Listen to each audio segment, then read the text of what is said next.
Chapter 6 start करते हैं। Electromagnetic induction, short form में इसको बोला जाता है EMI। ठीक है, तो इसमें कई सारे पॉइंट्स हैं। सबसे पहले आपको फ्लक्स का टॉपिक पढ़ना है। फ्लक्स के बाद तुम्हें इंडक्शन पढ़ना है, self induction, mutual induction, Faraday laws पढ़ने हैं, काफी चीजें आएंगी। पहला पॉइंट स्टार्ट करते हैं बेटा, magnetic flux. Gauss theorem topic में हम लोगों ने से एक टॉपिक पढ़ा था, इलेक्ट्रिक फ्लक्स का पढ़ा था। तो इलेक्ट्रिक फ्लक्स किसे कहते थे?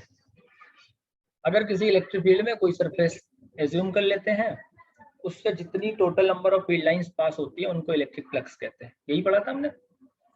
तो अगर सेम कॉन्सेप्ट, जहां पे चीज समझना है बेटा बोलते रहना, अगर सेम मैं मैग्नेटिक फील्ड में ले लूं, तो मैग्नेटिक फील्ड में जो number of field lines pass होती हैं, मीन द नंबर ऑफ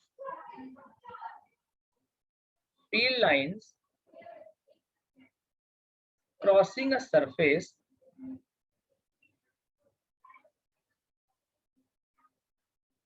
कहां से, normally, is called magnetic flux. बेटा वर्ड समझ आया? पहले बताओ हाँ या ना बोलो। यस। बेसिकली फ्लक्स का मीन क्या होता है? फ्लक्स का मीन होता है फ्लो होना किसी भी चीज का। तो इसे फाई से रिप्रेजेंट करेंगे। मैग्नेटिक फील्ड के अंदर जितनी फील्ड लाइंस पास होती हैं नॉर्मली, उसको आप कहते हो magnetic flux linked with the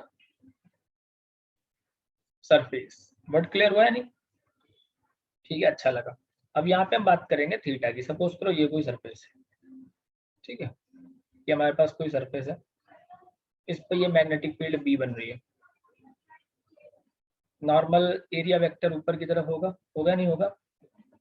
इसको मैंने एन कैप कह दे दिया। तो नॉर्मल के साथ एंगल बना रही है फील्ड थीटा। तो इस बी के दो कंपोनेंट निकलेंगे, एक थीटा से दूर वाला कंपोनेंट, इसको क्या बोलोगे? B sine theta cos theta? Cos theta. नहीं बेटा, थीटा से लगा हुआ कंपोनेंट कौन होता है? साइन थीटा, कॉस थीटा, और थीटा से दूर वाला साइन थीटा। तो ये हुआ बी साइन थीटा, ये हुआ बी कॉस थीटा। तो कहानी समझो, फ्लक्स एक स्केलर क्वांटिटी होगी, तो फाई इक्वल हमें मिलेगा B dot A. B dot A का मतलब हुआ बी ए कॉस थीटा। तो ये फ्लक्स का आपका फॉर्मूला आ जाता है, बी ए कॉस थीटा। एक वर्ड बहुत अच्छे से समझना है आपको, थीटा क्या है? फील्ड और नॉर्मल के बीच का एंगल। अगर प्लेन के साथ एंगल गिवन है तो उसको आप क्या करोगे? 90 माइनस करोगे जब आप न्यूमेरिकल कर रहे होगे। बेसिक वर्ड समझ आ रहा है? नहीं आ रहा? पहले बता दो। Yes sir. तो यूनिट ऑफ फ्लक्स निकालते हैं। यहाँ पे समझ लेना, लिख लेना, where theta is the angle between the direction of magnetic field and normal to the surface. क्या लिखोगे? Where theta is the angle between the direction of magnetic field and what? Normal to the surface. Unit of flux निकालते हैं। अच्छा, तो unit of अगर मैं flux निकालूं तो सबसे पहले एमकेएस की बात करते हैं। एमकेएस में मैग्नेटिक फील्ड यूनिट क्या होती है बोलो बेटा? मैग्नेटिक फील्ड की यूनिट क्या होती है सर टेस्ला। टेस्ला। एरिया की? Metre square. Metre square. या इसकी दूसरी यूनिट होती है वेबर। क्या होती है? वेबर। अगर सीजीएस की बात करो तो सीजीएस में मैग्नेटिक फील्ड की यूनिट क्या होती है? गॉस। इसकी सेंटीमीटर स्क्वायर। या इसकी दूसरी होती है मैक्सवेल। मैक्सवेल नाम सुना है कि नहीं सुना? Yes sir. वो ऑस्ट्रेलियन प्लेयर नहीं, क्रिकेटर नहीं, ये अपना वाला मैक्सवेल है, साइंस वाला। तो अगर आप इसको रिलेशन देखोगे तो तुम देखोगे 1 वेबर में 10 टू द पावर 8 मैक्सवेल होते हैं। याद करने वाली चीज है, डायमेंशन से वैसे आप इसको निकाल सकते हो। तो मैग्नेटिक फ्लक्स क्या होता है basically? What is magnetic flux बोलो? Number of field lines crossing a surface normally. Normally जितनी number of field lines pass होती हैं उसको आप क्या कहते हो बेटा? मैग्नेटिक फ्लक्स कहते हो। सही है। मैग्नेटिक फ्लक्स का फॉर्मूला क्या पढ़ते हो? Phi equal B dot A. अब ए डॉट बी क्या होता है, ए बी कॉस थीटा, तो बी ए कॉस थीटा हो जाएगा। थीटा क्या है, डायरेक्शन ऑफ मैग्नेटिक फील्ड और नॉर्मल टू द सरफेस। ठीक, एमकेएस में फाई की यूनिट क्या होगी, टेस्ला मीटर स्क्वायर या वेबर। सीजीएस में गॉस सेंटीमीटर स्क्वायर या मैक्सवेल। 1 वेबर में कितने मैक्सवेल होंगे, 10⁸ मैक्सवेल। ठीक है, कोई समस्या? No sir. अच्छा, स्केलर वेक्टर कौन सी क्वांटिटी होगी ये बोलो, वेक्टर कैसे वेक्टर होगी, डॉट प्रोडक्ट स्केलर नहीं तो डॉट प्रोडक्ट में और स्केलर होगी। स्केलर होगी ना, तो इट इज स्केलर क्वांटिटी।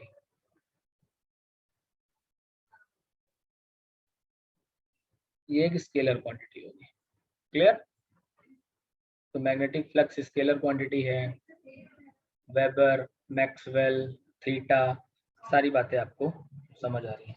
अब बेटा चलो यहाँ से एक चीज डिस्कस करते हैं मैं और तुम, कि मैं आपसे पूछूं कि फ्लक्स को कैसे कैसे चेंज कर सकते हैं, प्रैक्टिकली समझो।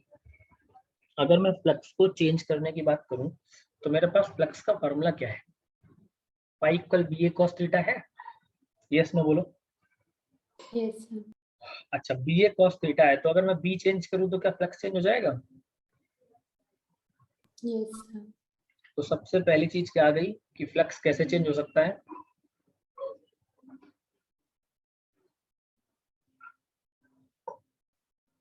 बी की इंटेंसिटी चेंज करूं तो चेंज हो जाएगा।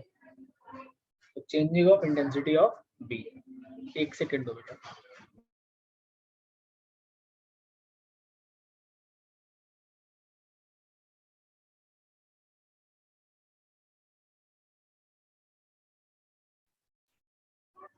तो सबसे पहली चीज इंटेंसिटी क्या होगी, चेंज करना पड़ेगा। दूसरा, क्या एंगल चेंज करने पे फ्लक्स चेंज हो जाएगा?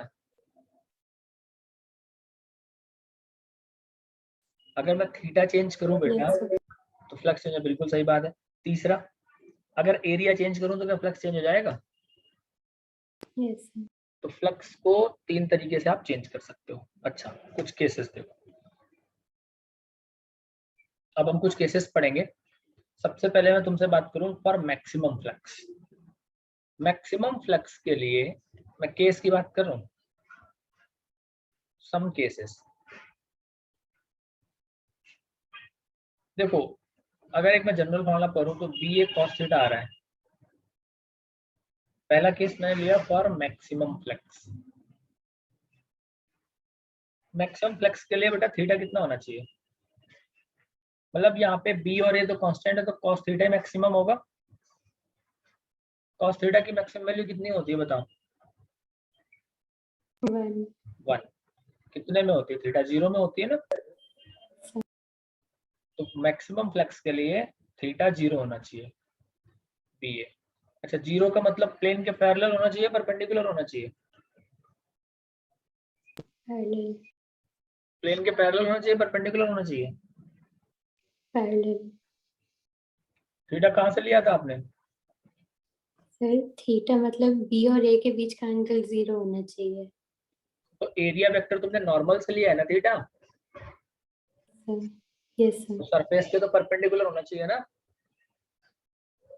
यस सर, सरफेस के पर। दोबारा समझो इस बात को, इंपॉर्टेंट चीज है, एमसीक्यू में आती है।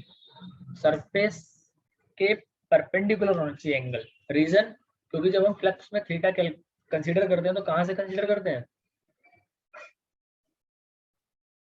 नॉर्मल से। कहाँ से कंसीडर करते हैं, नॉर्मल से कंसीडर करते हैं, इसलिए परपेंडिकुलर होना चाहिए। दूसरा, मान लो मैंने बोल दिया फॉर 0 फ्लक्स,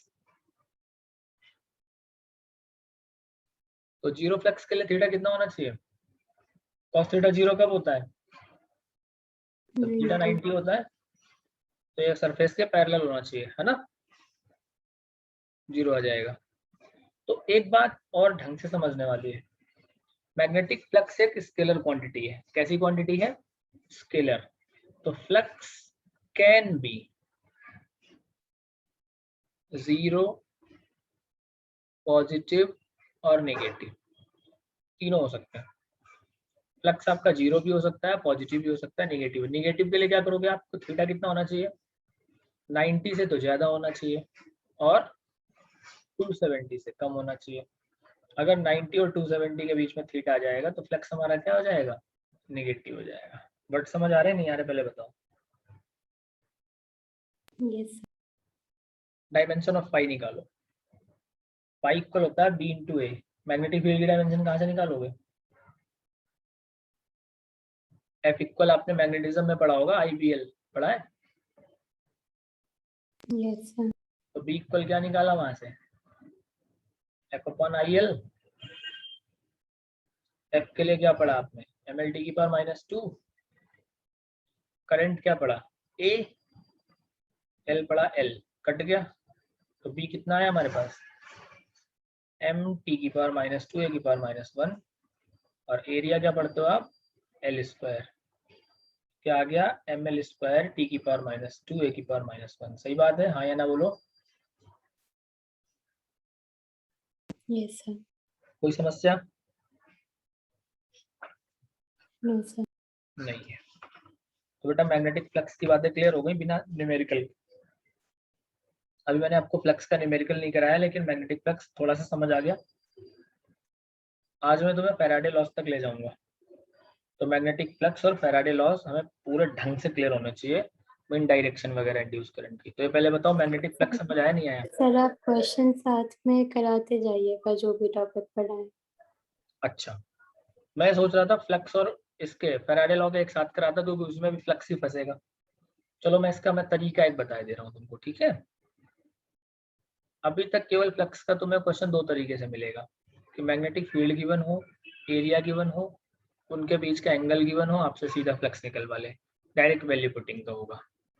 दूसरा, मान लो वेक्टर फील्ड में आपको दे दिया कि मैग्नेटिक फील्ड आपको गिवन है 2i cap plus 3j cap, और एरिया गिवन है 3j कैप। फ्लक्स बताओ, डायरेक्ट बताओ कितना आएगा, कैसे करोगे? B dot A. Yes sir तो बी के फार्मूला वैल्यू हो 2i cap plus 3j cap dot 3j cap. Dot product कैसे निकलता है, ए डॉट बी निकाला वेक्टर्स में, नहीं? हाँ ना बताओ, नहीं तुम्हें फिर मैं समझा दूँ। 11th में यस वेक्टर्स में डॉट प्रोडक्ट निकालने के लिए हम i से i की मल्टीप्लाई करते थे, j की j से करते थे, k से k की करते थे, यही करते थे ना। यस सर तो यहाँ पे क्या होगा देखो, एरिया के पास i वाला कंपोनेंट तो है नहीं, तो इसका तो काम खत्म। j वाला है, 3 3 जा 9। तो 9 यूनिट्स आपका क्या आ गया बेटा, फ्लक्स आ गया। क्लियर, यस नो बोलो। यस सर फैराडेज एक्सपेरिमेंट, थोड़ा सा एक्सपेरिमेंट है, समझने वाली चीजें हैं। आज फैराडेज एक्सपेरिमेंट तक हमें चलना होगा, क्योंकि थ्योरी जल्दी से खत्म करके क्वेश्चंस करते हैं तो ज्यादा सही रहता है। देखो फैराडेज एक्सपेरिमेंट समझने के लिए एक्सपेरिमेंटल सेटअप किया फैराडे ने कई सारी चीजों का। एक गैल्वेनोमीटर लिया, एक करंट लिया, तो वो सॉरी बैटरी लगाई, कई सारी चीजें उन्होंने की, मैग्नेट लिया। तो सबसे पहला तो एक्सपेरिमेंट उसने मैग्नेट और कॉइल का किया था, फिर दो कॉइल्स का किया था। यहाँ पे फैराडे ने एक नाम दिया है आपको, इंड्यूस्ड करंट। क्या नाम दिया है, इंड्यूस्ड करंट। अब बात आती है इंड्यूस करंट है क्या। बिना बैटरी के जो करंट फ्लो हो जाए उसको इंड्यूस करंट कहोगे। दोबारा समझो, बिना बैटरी के जो करंट फ्लो हो जाए उसको क्या कहोगे बेटा आप, इंड्यूस्ड करंट कहोगे। कहोगे नहीं कहोगे? इंड्यूस यस का सर मतलब ये प्रोड्यूस्ड है ना।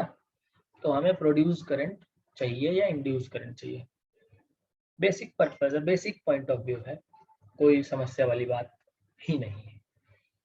इंड्यूस करंट की मैं तुमको पहले फैराडे की एक स्टोरी थी वो तुमको समझाता हूँ। फैराडे ने जब इंड्यूस करंट बनाया तो कई सारे साइंटिस्ट हंसे कि what is the use of it. बहुत अच्छी बात है। तो फैराडे के पास कोई जवाब नहीं था, तो फैराडे ने कहा what is the use of new born baby. जब बच्चा पैदा होता है तो उसका क्या यूज है, बाद में पता चलता है ना वो क्या बन सकता है। आज वही हालात है, तुम ये देखते हो कि हमारे पास इंड्यूस करंट के कितने ज्यादा यूजेस आ गए, पावर ब्रेक्स में इंड्यूस करंट, इंडक्शन फर्नेस में इंड्यूस करंट, है ना। तो फैराडे ने क्या किया, अपने एक्सपेरिमेंट को देने के लिए एक कॉइल ली और एक मैग्नेट लिया, कॉइल में लगा दिया गैल्वेनोमीटर। मैं हिंदी में पहले तुमको बहुत अच्छे से समझाऊंगा सारे ऑब्जर्वेशंस, क्योंकि यहाँ से मल्टीपल चॉइस क्वेश्चन फंसने हैं, तो एक एक चीज ध्यान दे के समझना। सबसे पहली बात करते हैं, व्हेन, पहला ऑब्जर्वेशन है फैराडे का, मैग्नेट इज स्टेशनरी।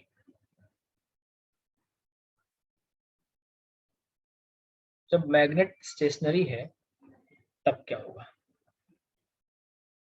ये एक कॉइल लिया, बहुत ध्यान समझना अच्छे से, गैल्वेनोमीटर लगाया,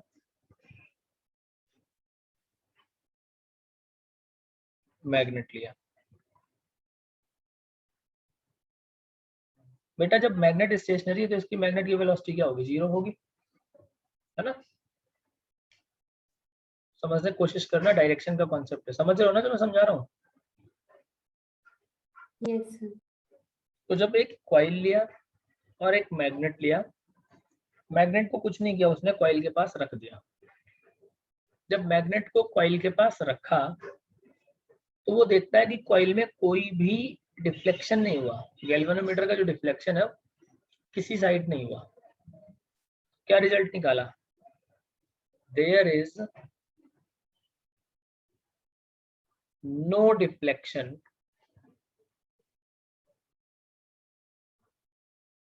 इन जी। पहला रूल आपको क्लियर हो जाना चाहिए। अगर कॉइल और मैग्नेट दोनों क्या है बेटा, स्टेशनरी है, क्या है, स्टेशनरी है, तो गैल्वेनोमीटर में कोई भी डिफ्लेक्शन नहीं आएगा। वर्ड समझ आ गया। अच्छा, बात नंबर 2 करते हैं, व्हेन, बेटा रिप्लाई देते रहो अगर आ रहा है समझ तो। Yes sir. North pole is brought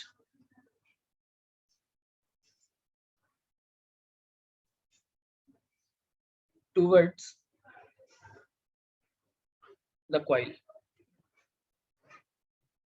अगर नॉर्थ पोल में कॉइल के पास लाता हूँ, गैल्वेनोमीटर में फैराडे ने कॉइल के पास ये काम किया, बहुत ध्यान समझना है। ऐसे लिया, मैग्नेट ऐसे लाया और नॉर्थ पोल को v वेलोसिटी से वो मैग्नेट के पास ले गया, कॉइल के पास ले गया, क्या हुआ होगा।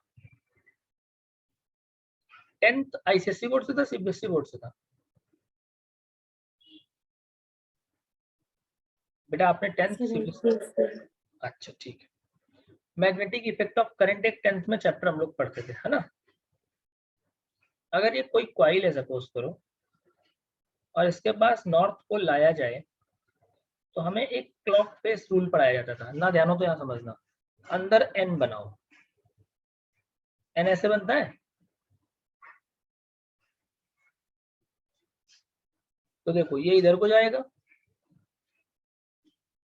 और ये इधर को जाएगा, तो ये डायरेक्शन क्लॉकवाइज आ रही है, एंटी क्लॉकवाइज आ रही है,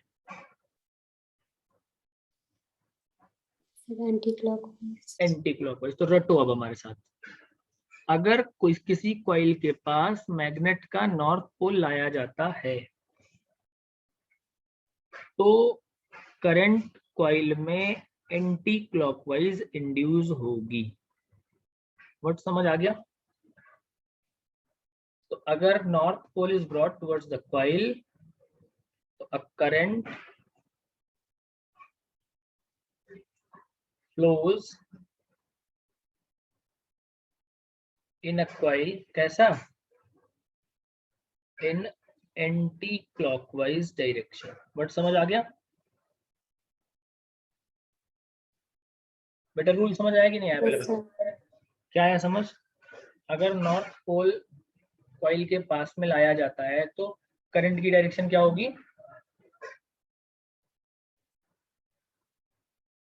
बोलो, anti clockwise. Anti clockwise, very good. अच्छा उल्टा करो, साउथ पोल लेके आओ, तो रटना नहीं है आपको, समझना है। मान लो मैंने कह दिया कि मैं साउथ पोल पास में लेके आता हूँ, when south pole is brought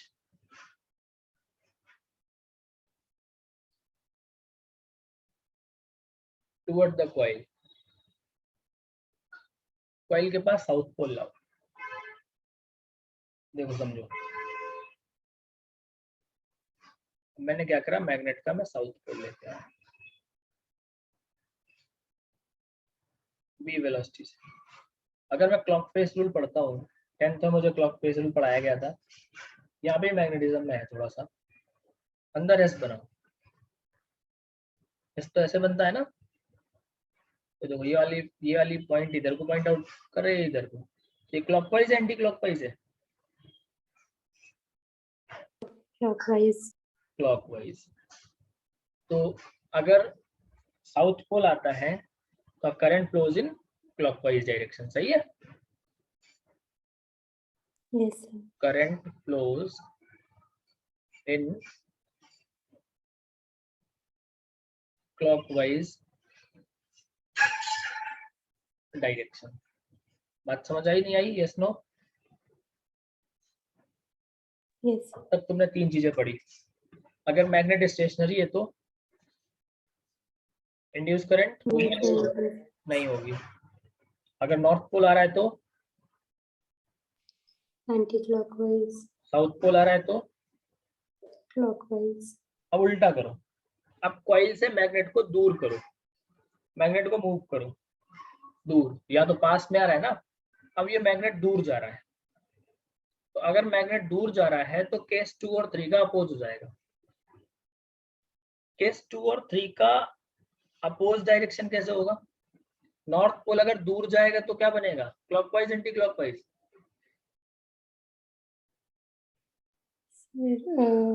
फिर उस साइड नॉर्थ पोल बनेगा, नहीं क्लॉकवाइज। बहुत बढ़िया। रटो, नॉर्थ पोल के पास आने पे क्या होता है? Anti clockwise. तो नॉर्थ पोल के दूर जाने पे क्या होगा? क्लॉकवाइज। साउथ पोल के पास आने पे क्या होता है? क्लॉकवाइज। तो साउथ पोल के दूर जाने पे क्या होगा? Anti clockwise. ठीक है, यहाँ तक आके समझ मजा आया, बहुत बढ़िया। पांचवा पॉइंट ये है कि अगर मैं मैग्नेट की वेलोसिटी बढ़ा दूं, क्या कर दूं? मैग्नेट की अगर वेलोसिटी बढ़ा दूं तो गैल्वेनोमीटर का डिफ्लेक्शन भी बढ़ जाएगा। जैसे कॉइल के पास मैग्नेट ला रहे हैं हम, अभी ऐसे ला रहे हैं, तो कुछ डिफ्लेक्शन हुआ, वैसे ले आए, तो डिफ्लेक्शन में मैग्नेट की वेलोसिटी बढ़ेगी या घटेगी? बताओ। सर रिपीट करिएगा प्लीज। देखो, चौथा पॉइंट आपको समझ आ गया, पांचवा पॉइंट में समझाता हूँ। मान ले कॉइल है, मैग्नेट लाए, तो मैग्नेट की मैंने वेलोसिटी को 2v कर दिया, तो अगर इसकी वेलोसिटी को मैंने 2v कर दिया तो जो यहाँ पे डिफ्लेक्शन है वो तेज होगा, धीमे होगा गैल्वेनोमीटर में?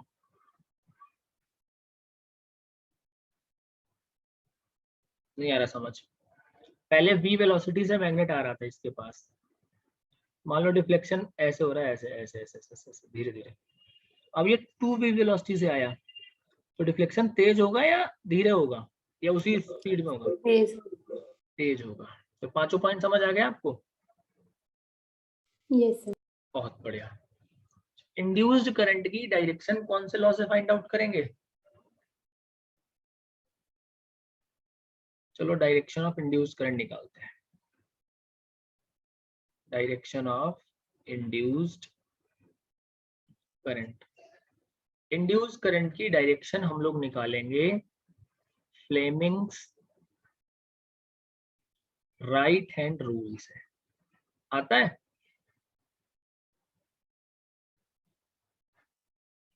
Right hand rule.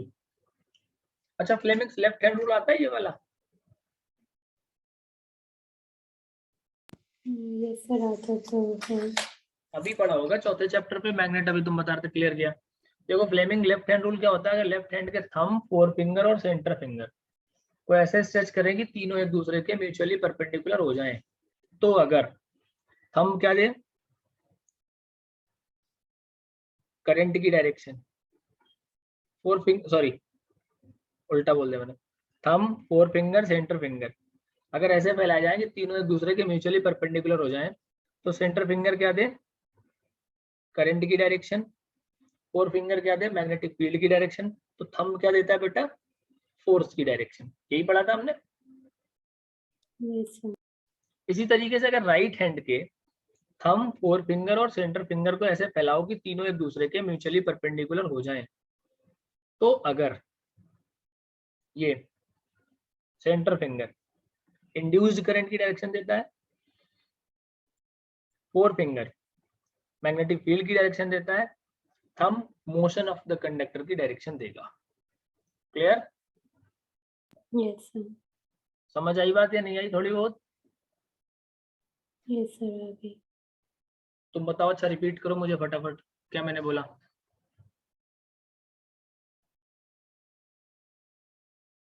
अपने राइट हैंड के बोलो, थंब, फोर फिंगर और सेंटर फिंगर। एक बार बोलो, दोबारा तुमको बोलना पड़ेगा।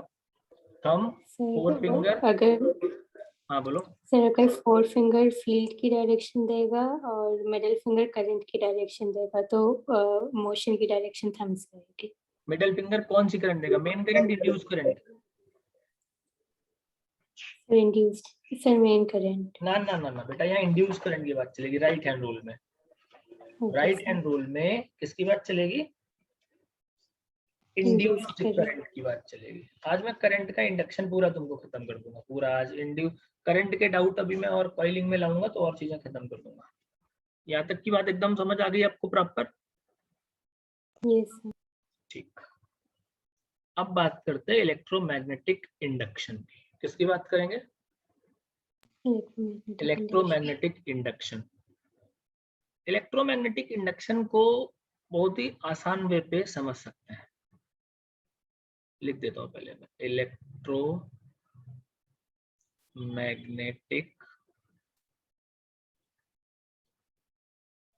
इंडक्शन। देखो इलेक्ट्रोमैग्नेटिक इंडक्शन होता क्या है, किसी भी सर्किट में अगर number of field lines change करो, क्या चेंज करो, नंबर ऑफ फील्ड लाइंस, तो क्या फ्लक्स चेंज होगा? फ्लक्स तो नंबर ऑफ फील्ड लाइन से डिफाइन होता है ना। बोलते रहो बेटा, ये सुनो अच्छा लगेगा पढ़ने में। तो अगर मैं number of field lines change करूं तो मेरा फ्लक्स चेंज हो रहा है। क्या फ्लक्स के चेंज होने पर ईएमएफ प्रोड्यूस होगा, इलेक्ट्रोमोटिव फोर्स? सोच समझ के बताना, यस सर। होगा या नहीं होगा? पहले दिमाग लगा के बताओ, यस और नो, ऐसे जबरदस्ती मत कर देना। सोचो कि यार फ्लक्स अगर सर्किट का चेंज हो रहा है तो वोल्टेज तो डेवलप होगा, प्रोड्यूस होगा नहीं होगा? होना चाहिए। और अगर सर्किट क्लोज है तो करंट फ्लो होगी, और सर्किट क्लोज नहीं है तो करंट फ्लो नहीं होगी। तो the phenomena of generating an EMF, Hindi में रटो, the phenomena of generating an EMF by changing the magnetic flux. Magnetic flux के चेंज करने पर ईएमएफ के जनरेट होने की फेनोमेना इलेक्ट्रोमैग्नेटिक इंडक्शन कहलाती है। वर्ड समझ आया नहीं आया? Yes sir. तो इसको अगर मैं एक लाइन में लिखूं तो आप लिख भी सकते हो, the it is the phenomena of generating an EMF by changing the number of field lines या magnetic flux associated with the circuit. लिख लोगे या मैं लिखूं? सर लिख लूंगा। जल्दी से नोट कर लो एक पॉइंट में। It is the phenomena of generating an EMF by changing the number of field lines या magnetic flux associated with the circuit. लिख लिया?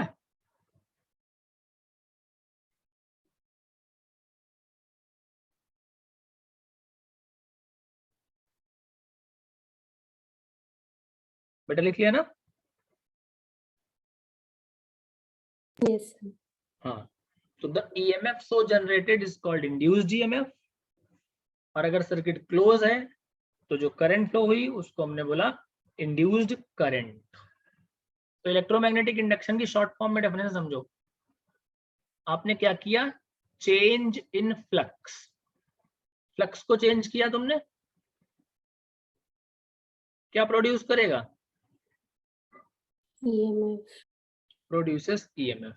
अच्छा, इफ सर्किट इज क्लोज्ड तो क्या मिलेगी हमें, इंड्यूस्ड करंट। एक शॉर्ट फॉर्म में चार्ट समझ लो, फ्लक्स को चेंज करोगे क्या प्रोड्यूस होगा, ईएमएफ। इस ईएमएफ को क्या कहेंगे हम, इंड्यूस्ड ईएमएफ। क्या बोलेंगे, induced EMF.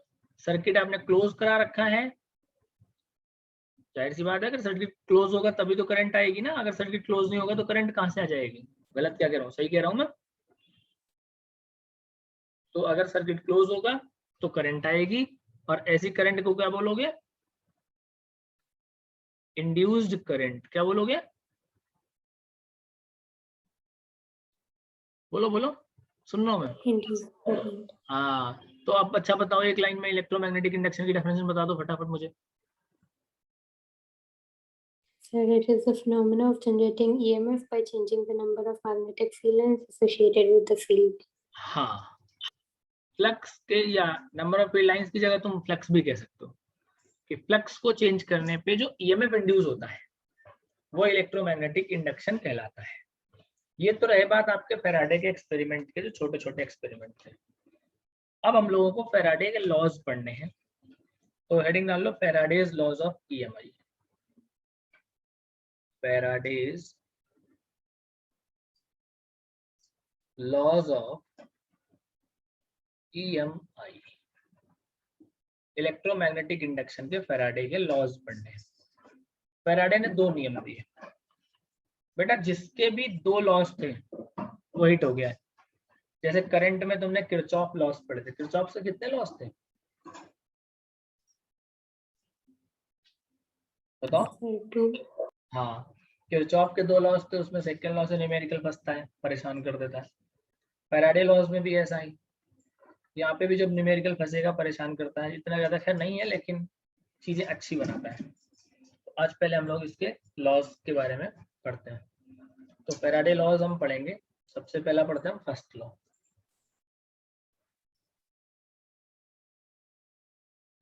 First law electromagnetic induction की डेफिनेशन है। अब सर ने तो आगे कह दिया, सर तो बच के निकल जाएंगे, ऐसा नहीं है। आपको डेफिनेशन यहाँ पे कनेक्ट करनी है। अब आपने डेफिनेशन क्या पढ़ा था कि अगर हम फ्लक्स चेंज करते हैं तो क्या प्रोड्यूस होता है, ईएमएफ प्रोड्यूस होता है। फ्लक्स चेंज करते हो तो क्या प्रोड्यूस होता है, ईएमएफ प्रोड्यूस होता है। तो इसको हम लिख लेते हैं, when ever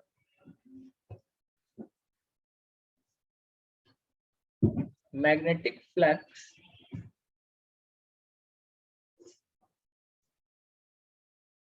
linked with the circuit changes, क्या करेगा बेटा ये, induced EMF is produced, है ना। अब ये इंड्यूस्ड ईएमएफ कब तक रहेगा, जब तक फ्लक्स चेंज होगा। द इंड्यूस्ड ईएमएफ लास्ट, कब तक बोलो, as long as the change in magnetic flux continues. पहले डेफिनेशन समझ आई हो तो बताना। फ्लक्स चेंज होने पे क्या प्रोड्यूस होगा, इंड्यूस्ड ईएमएफ। और ये इंड्यूस्ड ईएमएफ कब तक चलेगा, जब तक फ्लक्स चेंज होता रहेगा। हिंदी समझ आई नहीं आई बेटा, बता दो एक बार में। Yes sir, आ गई। क्लियर हो गई ना, रट लो ना बिल्कुल सीधा। फ्लक्स चेंज होगा, ईएमएफ प्रोड्यूस होगा। ईएमएफ कब तक प्रोड्यूस होता रहेगा, जब तक फ्लक्स चेंज होता रहेगा। कनेक्टेड है बात। अच्छा, अब बात करते हैं सेकेंड लॉ की। फर्स्ट लॉ में तो कुछ नहीं था, सेकेंड लॉ इसका मैथमेटिकल एक्सप्रेशन। अरे तुम खुद सोचो, मान लो फैराडे फर्स्ट लॉ बता के मर जाता, निपट जाता है, तो सेकेंड लॉ बताने के लिए तुम आ जाते। बेटा सोच समझ के जवाब देना बिल्कुल। अब मैंने कहा बेटा ये थ्योरी लिखी है, इसको न्यूमेरिकल लिखो, तो तुम इसकी न्यूमेरिकल फॉर्म क्या बनाते बताओ। 30 सेकंड दूंगा, इससे ज्यादा नहीं दूंगा, रिप्लाई दे देना। ये थ्योरी लिखी है, इसकी तुम न्यूमेरिकल फॉर्म क्या बनाते बताओ। Sir, E is directly proportional to change in magnetic flux. बहुत बढ़िया, तो यही तो सेकेंड लॉ था, यही सेकेंड लॉ था जो तुमने बताया। बस समझ लो, समझ का फेर है, दोनों स्टेटमेंट क्लियर हो जाएंगी। सेकेंड लॉ कहता है the magnetic flux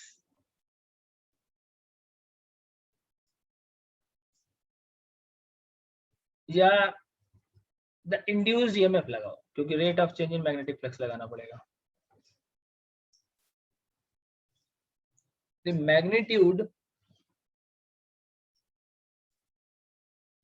of induced EMF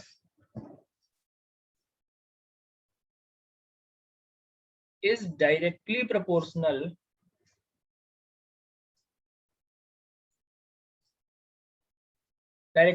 कह लो या इक्वल कह लो, directly proportional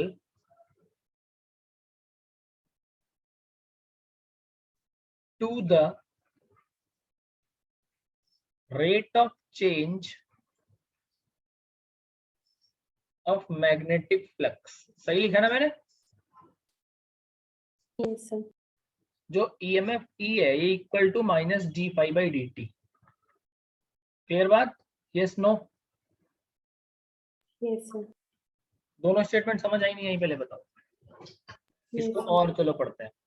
minus D phi by D T अपनी जगह, या फाई की वैल्यू तुम लिखने जाओ तो माइनस अपनी जगह, डी फाई की जगह लिखो phi two minus phi one, और डी टी तो टी है, तो क्या मैं minus phi two minus phi one upon d t लिख सकता हूँ? बोलो, समझ आया नहीं आया? डी फाई की जगह phi two minus phi one लिख सकता हूँ। निगेटिव साइन क्या रिप्रेजेंट करता है? Direction of E. Negative sign indicates the direction of E.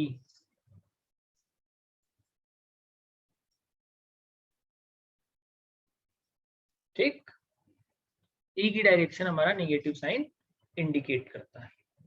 दोनों स्टेटमेंट समझ आ गई, फर्स्ट और सेकंड की। फर्स्ट लॉ ने क्या करा, EMI की डेफिनेशन लिखवा दी कि जो मैग्नेटिक फ्लक्स होता है जितना चेंज होगा वो इंड्यूस ईएमएफ के बराबर होगा।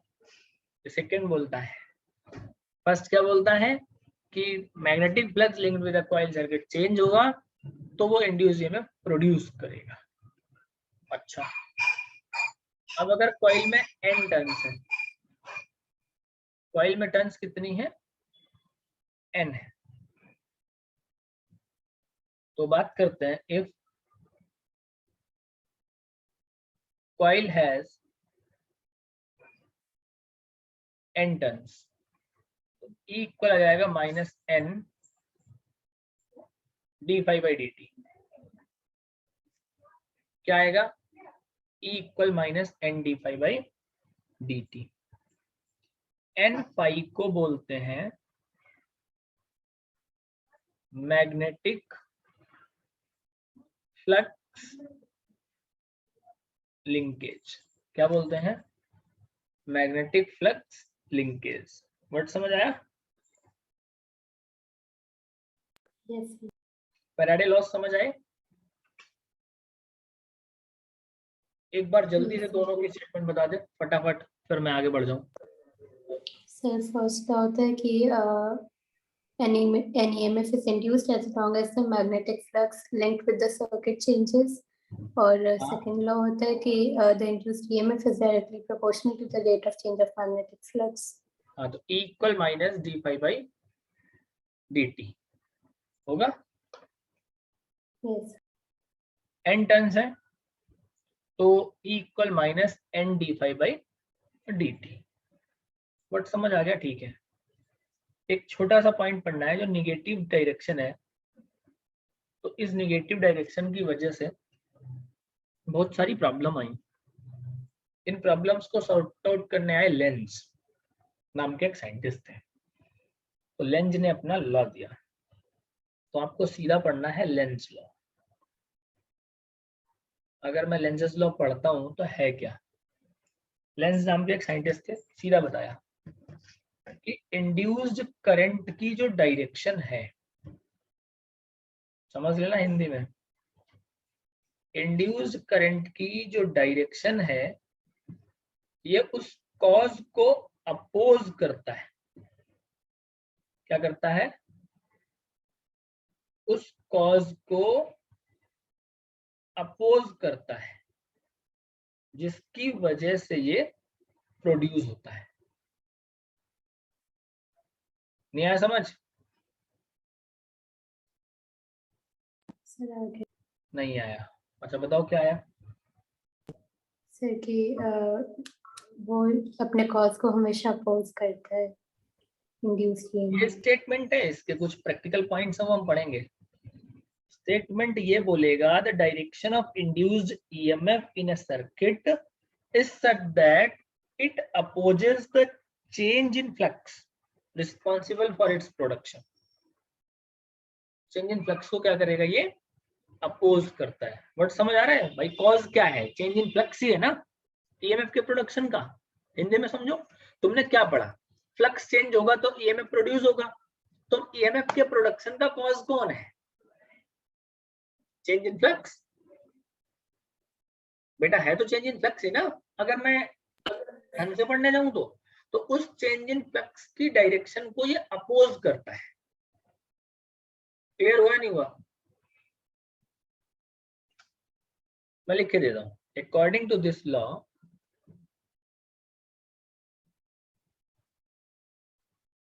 क्या बोलो, the direction of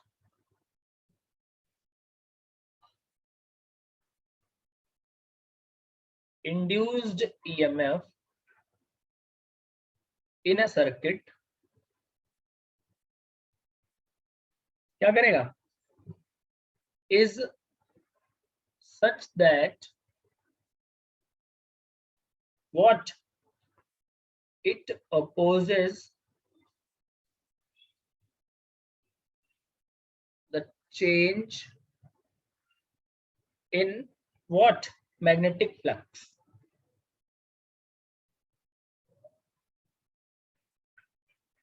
Responsible for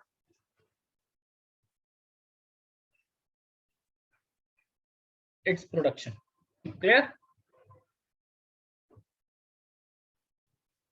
अब एक चीज, अगर मैं इतना पढ़ पा रहा हूं अकॉर्डिंग से लेके ये, तो मुझे इनमें एक जो मेन कटु सत्य समझ में आ रहा है जीवन का, यूनिवर्सल ट्रुथ। यूनिवर्सल ट्रुथ ये लिखा हुआ है इस लाइन में कि भैया ये इंड्यूस करंट की डायरेक्शन देता है। बोलो गलत कह रहा हूं तो? इंड्यूस्ड ईएमएफ या इंड्यूस्ड करंट की डायरेक्शन देगा लेंज लॉ, और ये तुमको एमसीक्यू में मिलने वाला है इस बार बोर्ड में। This law gives the direction, किसकी बताओ? Of induced EMF. लिखा हुआ है नहीं लिखा हुआ पहले बताओ, बोलो। यस पक्का? अब एक अमृतवाणी समझो। अमृतवाणी समझते हो? कबीरदास की अमृतवाणी सुनी कि नहीं सुनी?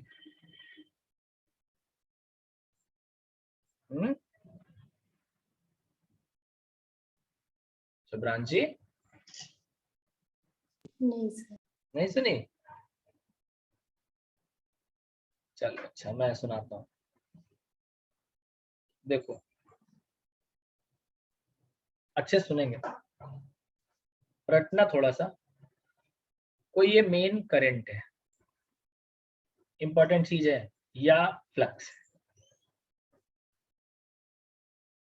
यहाँ पे इंड्यूस्ड बात आएगी। करंट भी हो सकता है, ईएमएफ भी हो सकता है, कुछ भी हो सकता है। वहां पे मेन की बात थी या इंड्यूस की बात? मेन में तीन चीजें हो सकती हैं, या तो वो इंक्रीज होगा, या वो डिक्रीज होगा, या नो चेंज होगा। बातें समझ आ रही हैं? अब मैं तीन बातें करूंगा सीधे सीधे। अगर मेन करंट या फ्लक्स इंक्रीज होगा तो इंड्यूस्ड ईएमएफ या करंट उसको अपोज करेगी। ये इंडियन टेंडेंसी होती है हमारी, कहीं की भी हो, खैर पूरे वर्ल्ड की ह्यूमन टेंडेंसी है। कोई बढ़ रहा होता है तो उसको हमेशा घटाने की कोशिश करते हैं, इसे किसी तरीके से काटो, ऐसे समझो। तो अगर मेन करंट या फ्लक्स इंक्रीज हो रहा है तो क्या होगा बेटा, बोलो? इंड्यूस्ड ईएमएफ या करंट क्या करेगा? अपोज करेगा। और अगर वो डिक्रीज हो रहा है तो सपोर्ट करेगा। सपोर्ट करेगा। नो चेंज में नो इंडक्शन। इतनी बात समझ आई नहीं आई? ये पढ़ लो, एक नंबर तुम्हारा सामने रखा है तुम्हारा, अभी मैं क्वेश्चन करा रहा हूँ। अगर मेन करंट या ईएमएफ इंड्यूस इंक्रीज हो रहा है तो अपोज, डिक्रीज हो रहा है तो सपोर्ट, और कोई चेंज नहीं है तो इंडक्शन ही नहीं होगा। कोई चेंज नहीं है तो इंडक्शन ही नहीं होगा। Any query, any doubt? No sir. No doubt and no query, good.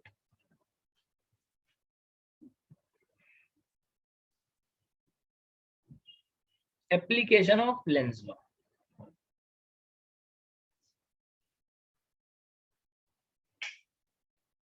Lens law के एप्लीकेशन करने हैं। सबसे पहला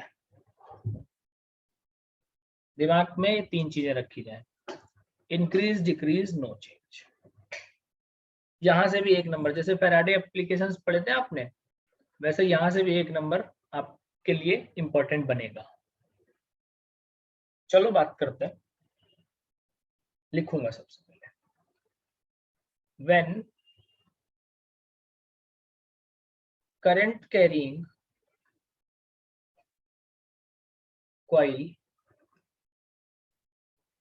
इज मूव्ड, अब इसमें मैं थोड़ा सा टाइम भी लूंगा, हो सकता है कल की भी 10-5 मिनट तो ले जाऊं मैं नेक्स्ट क्लास के, तो समझ के काम करना।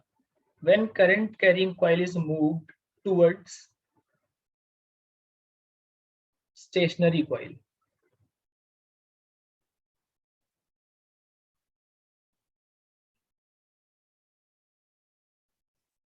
देखो एक कॉइल है, अभी फैराडे एक्सपेरिमेंट में आपने क्या किया था, मैग्नेट और कॉइल लिया था ना। यहाँ पे करंट कैरिंग कॉइल और एक स्टेशनरी कॉइल लोगे। ये करंट कैरिंग कॉइल है आपकी,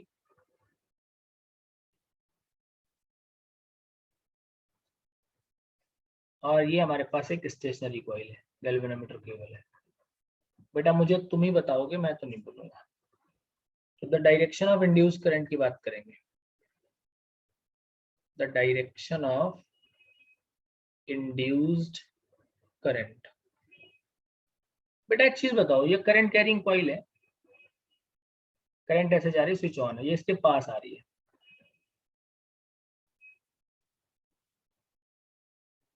अगर ये पास आ रही है करंट कैरिंग कॉइल, तो स्टेशनरी कॉइल में इसकी डायरेक्शन कैसी होनी चाहिए, बताओ? बेटा बहुत सोच समझ के बताना, जो मैं पहले पूछना चाह रहा हूँ पहले वो समझो। सर आप डायरेक्शन ऑफ इंड्यूस्ड करंट पूछ रहे हैं? हाँ, स्टेशनरी कॉइल में देखो, मेन कॉइल जो करंट कैरिंग कॉइल है उसकी डायरेक्शन तो हमको पता है, क्लॉकवाइज है एंटी क्लॉकवाइज है? सर क्लॉकवाइज है। क्लॉकवाइज है, दिख रही है। अब ये इसके पास आ रही है, देखो मैं बहुत अच्छे तरीके से तुमको समझा दूंगा, इसके अलावा कोई दूसरा मेथड ही मत पकड़ना। ये इसके पास आ रही है, तो पास आने पे फ्लक्स बढ़ रहा होगा या घट रहा होगा? सर बढ़ रहा है तो वो अपोज करेगा। इंक्रीज हो रहा होगा तो अपोज करेगा, है ना? अब अगर ये Yes, sir. अपोज करेगा तो क्लॉकवाइज का अपोजिट क्या होता है? Sir, anti-clockwise. Anti clockwise. बहुत बढ़िया। तो आप स्टेशनरी कॉइल में एंटी क्लॉकवाइज बना दो। ये देखो, बना दिया मैंने एंटी क्लॉकवाइज। Yes, sir. समझ आया नहीं आया? मजा आया नहीं आया? पहले बताओ। Yes, sir. पक्का मजा आया? हाँ या ना बता दे एक बार जल्दी से। Yes, sir. क्योंकि ये क्लॉकवाइज थी और ये पास आ रही थी तो इसका फ्लक्स बढ़ा होगा, सोचो। और अगर फ्लक्स बढ़ा होगा तो क्लॉकवाइज का उल्टा क्या होता है? Anti clockwise. बढ़ने पे लोग क्या करते हैं? अपोज करते हैं, है ना। अब अगर ये दूर चली जाए, दूसरा पॉइंट मान लो मैं पूछ लूं आपसे यहीं पे, आप तो बता दोगे। या पास था, अब वो अवे करना है तुमको। ये तो देखो, फिर clockwise ही होगा. ऐसे जा रही है और ये तो ऐसे ही थे और ये इस बार मैंने भगा दी। मैंने कहा स्टेशनरी में आंसर बताओ, तो फ्लक्स डिक्रीज होगा इंक्रीज होगा? Decrease. डिक्रीज होगा। तो सपोर्ट अपोज? Support. सपोर्ट। तो ये क्लॉकवाइज है तो क्या क्लॉकवाइज ही रहेगा? Yes, sir. सही है। चीजें समझ आ रही नहीं आ रही? Yes. बात समझ आ रही ना? अच्छा, अब इसको पहले खत्म भी कर लेते हैं। एक कॉइल का भी एक न्यूमेरिकल, या फिर कल कराऊं बाकी न्यूमेरिकल इसके, कल कॉन्सेप्ट में, मतलब नेक्स्ट क्लास में। Yes, sir. Next class में एक करेंगे. एक और देख लो बस, एक और देख लो। देखो, ये सपोज करो आपके पास एक कॉइल है, इस पे मैंने एक बैटरी लगा दी, एक की लगा दी। अच्छा एक बात और, स्विच ऑन जो होगी वो करंट इंक्रीज को शो करता है, स्विच ऑफ करंट डिक्रीज को शो करता है। तुम इस पे फैन का एग्जांपल ले लो। फैन की स्विच ऑन करो तो पंखे की जो ये विंग्स है ये क्या होती है? तेज चलती है धीमे चलती है? Yes. धीमे से तेज होती है ना, मतलब इंक्रीज हो रही होती है। और स्विच ऑफ करो तो तेज से धीमी होती है, मतलब डिक्रीज हो रही होती है। तो कहीं पे भी अगर मैं स्विच ऑन करूंगा तो इंक्रीज का कॉन्सेप्ट आएगा, स्विच ऑफ करूंगा तो डिक्रीज का कॉन्सेप्ट आएगा। ठीक है। बीच में Yes. मैंने कॉइल लगाई, ये इसको मैंने ए कहा, इसको बी कहा। मैंने इसकी स्विच ऑन करी तो जाहिर सी बात है करंट ये आएगी, आएगी ना। तो कॉइल बी में करंट कैसे होगी? Clockwise anti clockwise? Anti-clockwise. क्यों?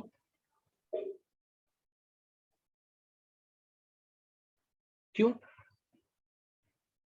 क्योंकि हमने करंट की स्विच, सॉरी कॉइल की स्विच ऑन कर रखी है, जिसकी वजह से मेन करंट इंक्रीज हो रही थी, और ये क्लॉकवाइज में थी तो इंक्रीज को अपोज करेगी।